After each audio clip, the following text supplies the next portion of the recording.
السلام علیکم دوستوں، اسٹوری ٹائم میں خوش آمدید۔ امید ہے آپ سب خیریت سے ہوں گے۔ آج ہم آپ کی خدمت میں نعمت اللہ شاہ رحمۃ اللہ علیہ کی پیشگوئیاں لے کر حاضر ہوئے ہیں، جن کا پچھلی قسط میں ہم تعارف کرا ہی چکے ہیں۔ آپ نے یہ پیشگوئیاں اپنے فارسی اشعار کے ذریعے کی تھیں، جن کا بعد میں اردو ترجمہ کیا گیا۔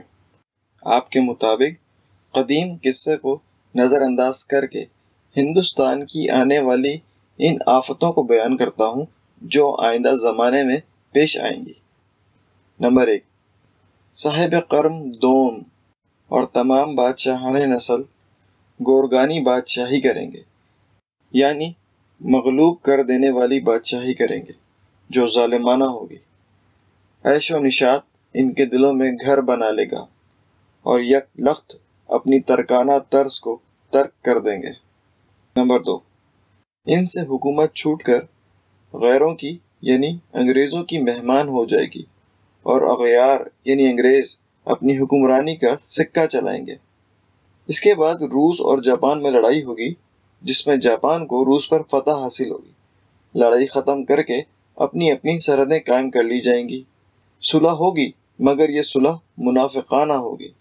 کوریا پہ تسلط قائم کرنے کے لیے جاپان نے 1904 میں روس کے خلاف اعلان جنگ کر کے روسی بیڑے کو گرفتار کر کے روسیوں کو مکران کے علاقے سے مار بھگایا تھا، اور 1905 میں روس کے باقی ماندہ بحری بیڑے بھی گرفتار کر لیے گئے۔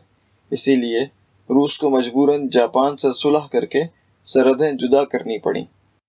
نمبر 3، دو ایسے شخص ہوں گے جن کے نام میں احمد شریک رہے گا۔ یہ اپنے دل سے قرآن کی تفسیریں بنا کر مسلمانوں کو گمراہ کریں گے۔ نمبر 4، ہندوستان میں امراض طاعون و قحط ساتھ ساتھ نمودار ہوں گے اور مسلمانوں کی موت کا یہ بہانہ بن جائے گا۔ نمبر 5، ایک زلزلہ قیامت کی طرح آئے گا جس سے جاپان کا 1/3 حصہ تقریباً آدھے سے زیادہ تباہ ہو جائے گا۔ جاپان کے 2 شہروں یعنی ٹوکیو اور اوکلو ہاما میں جو قیامت خیز زلزلہ 1923 میں برپا ہوا تھا وہ ظاہر ہے۔ نمبر 6، اس کے بعد یورپ میں 4 سال سخت لڑائی ہوگی، جس میں الف منصوب با انگلستان، جیم منصوب با جرمنی پر مکاری و دغا بازی سے فتح پا جائے گا۔ یورپ کی پہلے جنگ عظیم جو 14 اگست 1914 سے آغاز ہو کر 11 نومبر 1918 کو 11 بجے ختم ہوئی، اسی بات کی مثال ہے۔ نمبر 7، یہ جنگ عظیم ہوگی جس میں قتل عظیم ہوگا اور 1,31,00,000 جانیں تلف ہوں گی۔ بطور صلح پیش بندی ہو جائے گی، مگر یہ صلح آپس میں مستقل نہ رہے گی۔ دونوں بظاہر خاموش رہیں گے مگر در پردہ لڑائیاں کرتے رہیں گے، اور مقرر جرمن اور انگریزوں کے درمیان لڑائی ہوگی، جبکہ چین جاپان سے لڑ رہا ہوگا۔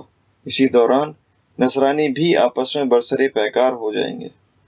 نمبر 8، جنگ اول کے 21 سال بعد یہ دوسری جنگ شروع ہوگی، جو اپنی جارحانہ نوعیت میں جنگ اول سے زیادہ تر مہلک ہوگی۔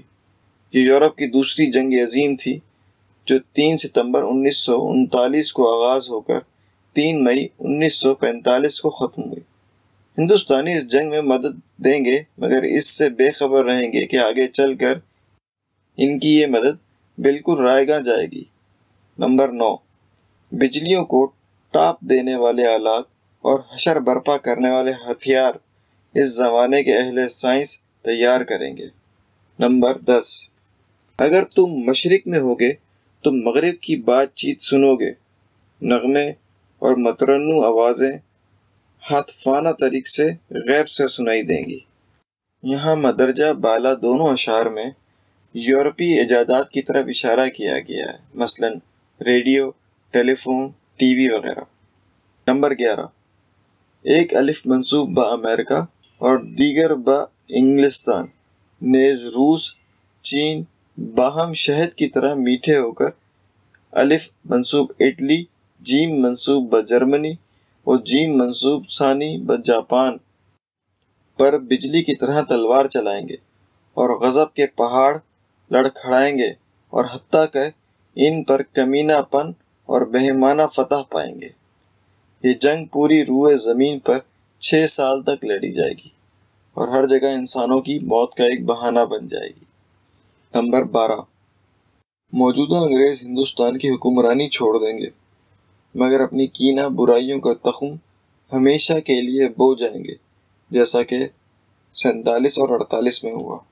نمبر 13، ہندوستان کی تقسیم 2 حصوں میں ہو جائے گی، مگر مکر و بہانے سے باہم رنج و آشوب پیدا ہو جائیں گے، جیسے 6 جون کو اعلان ہوا اور ہندوستان 2 حکومتیں قرار دیے جانے کے بعد پاکستان اور ہندوستان میں تقسیم ہو گیا۔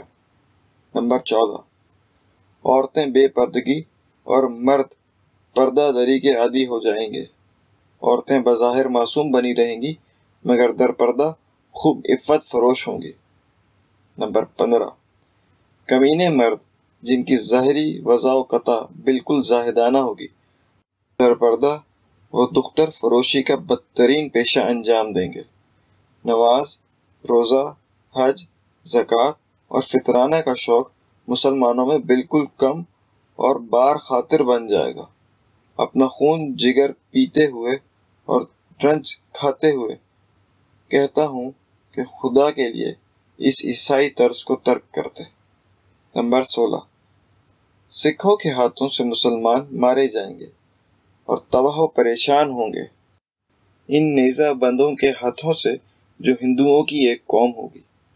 حضرت سرور کریم صلی اللہ علیہ وآلہ وسلم کی حدیث آثار قیامت میں ایک جگہ ارشاد ہے، جس کی تشریح یوں ہے کہ عورتیں اپنے سروں کے بال کٹوائیں گی، گھوڑوں کی سواری کریں گی جن کی زین اونچی ہوگی، قہر الہی آئے گا، لمبے بالوں والی ایک قوم مسلمانوں کا قتل کرے گی، بعد میں خدا کی قدرت سے فنا کر دیے جائیں گے۔ نمبر 17، مسلمان کی جائیداد اور جان و مال دونوں برابر کی سستی ہو جائیں گی اور ان کا خون سمندر کی طرح جاری ہو جائے گا۔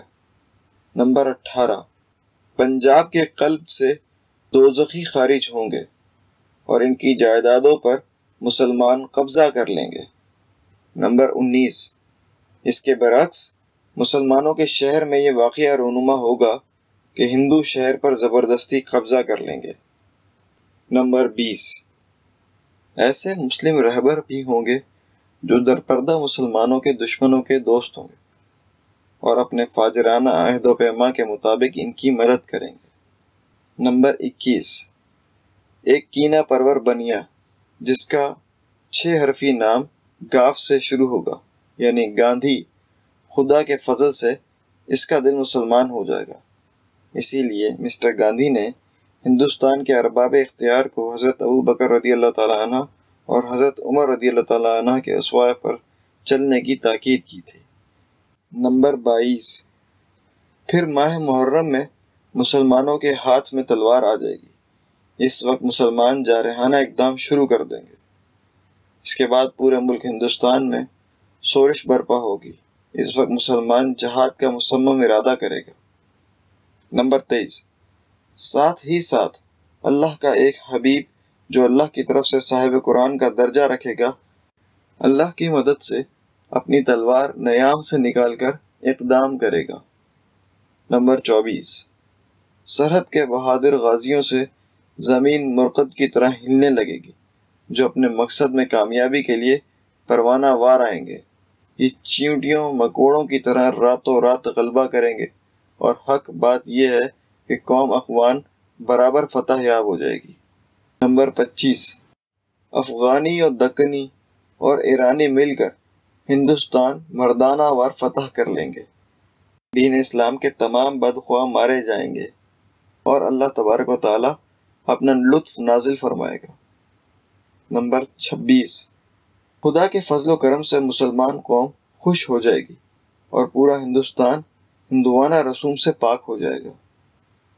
نمبر 27، ہندوستان کی طرح یورپ کی قسمت خراب ہو جائے گی اور تیسری جنگ عظیم پھر چھڑ جائے گی۔ نمبر 28، جن الفوں کا میں نے ذکر کیا ان میں سے ایک الف یعنی امریکہ